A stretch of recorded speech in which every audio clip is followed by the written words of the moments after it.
O ministro Cássio Nunes Marques, do Supremo Tribunal Federal, proferiu decisão liberando celebrações religiosas presenciais em todos os estados e municípios e proibindo governadores e prefeitos de impedir celebrações religiosas. Na decisão, o ministro apontou que o tema é de extrema relevância para o país. Trata-se aqui de analisar a liberdade religiosa, imperativo constitucional, assim como seu respectivo exercício, fundamentos expressos no artigo 5º, inciso 6 da Constituição da República. Marques explicou que decretos de governadores e prefeitos de todo o país estão eliminando, sem prazo certo e sem proporcionalidade, a liberdade de culto e religião. O ministro explicou: ora, tais medidas atacam diretamente a Constituição, em especial o disposto no artigo 5º, inciso 6. É inviolável a liberdade de consciência e de crença, sendo assegurado o livre exercício dos cultos religiosos e garantida, na forma da lei, a proteção aos locais de culto e às suas liturgias.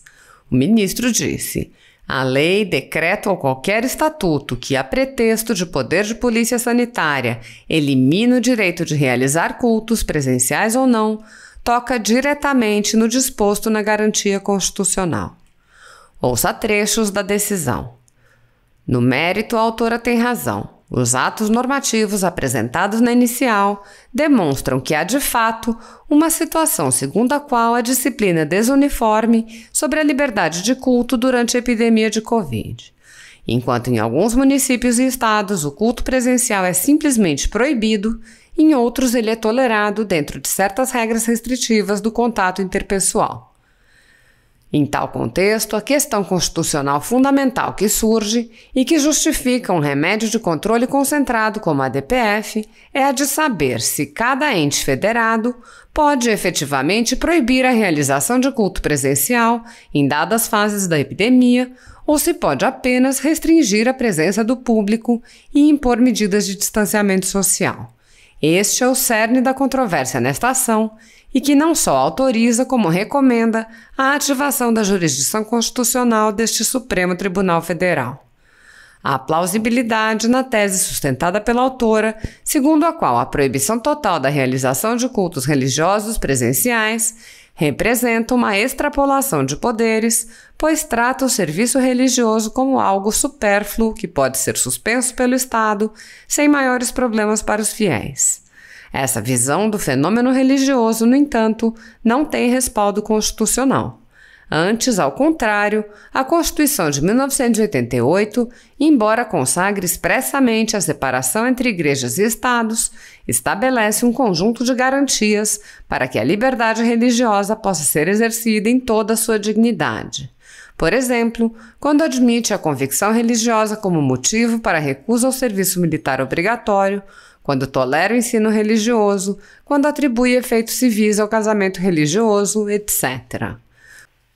Como explica Jorge Miranda, a liberdade religiosa, para ser usufruída, demanda algo mais que a mera abstenção do Estado em obstar seu exercício. Verbis. Abre aspas. A liberdade religiosa não consiste apenas em o Estado a ninguém impor qualquer religião ou a ninguém impedir de professar determinada crença.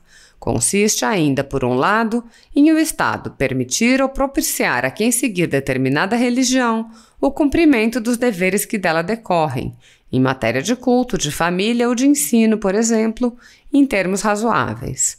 E consiste, por outro lado, e sem que haja qualquer contradição, em o Estado não impor ou não garantir com as leis o cumprimento desses deveres. Tampouco o fenômeno possui expressão meramente individual. Ele é também um fenômeno comunitário. As pessoas vivem no em conjunto, prestam culto em conjunto e sentem mesmo que a religião implica uma relação umas com as outras pessoas. A liberdade religiosa é também a liberdade de confissões religiosas. Se o Estado, apesar de conceder aos cidadãos o direito de terem uma religião, os puser em condições que os impeçam de a praticar, aí não haverá liberdade religiosa. Fecha aspas. Ao tratar o serviço religioso como não essencial, estados e municípios podem, por via indireta, eliminar os cultos religiosos, suprimindo o aspecto absolutamente essencial da religião, que é a realização de reuniões entre os fiéis para a celebração de seus ritos e crenças. A proibição categórica de cultos não ocorre sequer em estados de defesa ou estado de sítio, como poderia ocorrer por atos administrativos locais. Certo, as questões sanitárias são importantes e devem ser observadas, mas, para tanto, não se pode fazer tábula rasa da Constituição. Observa-se, nesse sentido, que diversas atividades também essenciais, tais como o serviço de transporte coletivo, vêm sendo desenvolvidas, ainda que em contexto pandêmico, demandando, para tanto, um protocolo sanitário mínimo, que, com as devidas considerações, poderia ser também adotado no presente caso.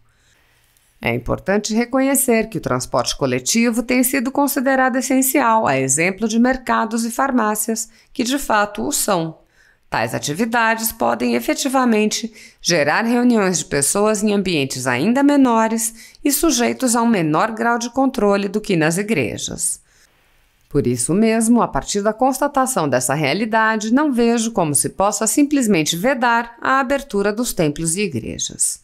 Daí concluo ser possível a reabertura de templos e igrejas, conquanto ocorra de forma prudente e cautelosa, isto é, com respeito a parâmetros mínimos que observem o distanciamento social e que não estimulem aglomerações desnecessárias. Entendo por demais gravosa a vedação genérica à atividade religiosa, da forma como prevista em parte dos diplomas objeto da presente ação, traduzindo-se em medida atentatória a preceito fundamental consubstanciado em liberdade religiosa. Proibir pura e simplesmente o exercício de qualquer prática religiosa viola a razoabilidade e a proporcionalidade. Antes, é possível a harmonização da liberdade religiosa com medidas preventivas também reconhecidamente eficientes no combate à pandemia, como exigência de uso de máscaras, disponibilização de álcool em gel nas entradas dos estabelecimentos, aferição de temperatura, utilização do ambiente respeitando a ventilação adequada, sempre que possível com portas ou janelas abertas, bem como a observância de certo distanciamento social. Tais parâmetros devem, assim, ser utilizados como balizas mínimas de segurança. Reconheço que o momento é de cautela ante o contexto pandêmico que vivenciamos. Ainda assim, e justamente por vivermos em momentos tão difíceis, mais se faz necessário reconhecer a essencialidade da atividade religiosa, responsável, entre outras funções, por conferir acolhimento e conforto espiritual. Destaco também o caráter filantrópico promovido por tais instituições, sendo que muitas fornecem alimentação e abrigo à população mais carente, cuja necessidade mais se destaca no atual contexto e que, além de concretizar a solidariedade, preceito fundamental do artigo 3º da Constituição, é elemento essencial para enfrentarmos os reflexos da pandemia.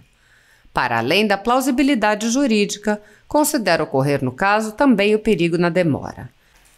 Estamos em plena Semana Santa, a qual, aos cristãos de um modo geral, representa um momento de singular importância para as celebrações de suas crenças. Vale ressaltar que, segundo o IBGE, mais de 80% dos brasileiros declararam-se cristãos no censo de 2010. Assim, é de ser concedida a medida postulada na inicial, inclusive para além dos participantes da presente demanda, dada a natureza unitária da tese jurídico-constitucional e da necessidade de uniformidade de tratamento do tema em todo o território nacional. O presidente Jair Bolsonaro comemorou a decisão do ministro Cássio Nunes Marques. Pelas redes sociais, Bolsonaro disse: celebrações religiosas presenciais. Ministro Nunes Marques, do STF, concede medida cautelar para o fim de determinar que Estados, Distrito Federal e municípios se abstenham de editar ou de exigir o cumprimento de decretos ou atos administrativos locais que proíbam a realização de celebrações religiosas presenciais. Alguns governadores, alguns prefeitos estão baixando decretos que têm poderes mais restritivos que o estado de sítio.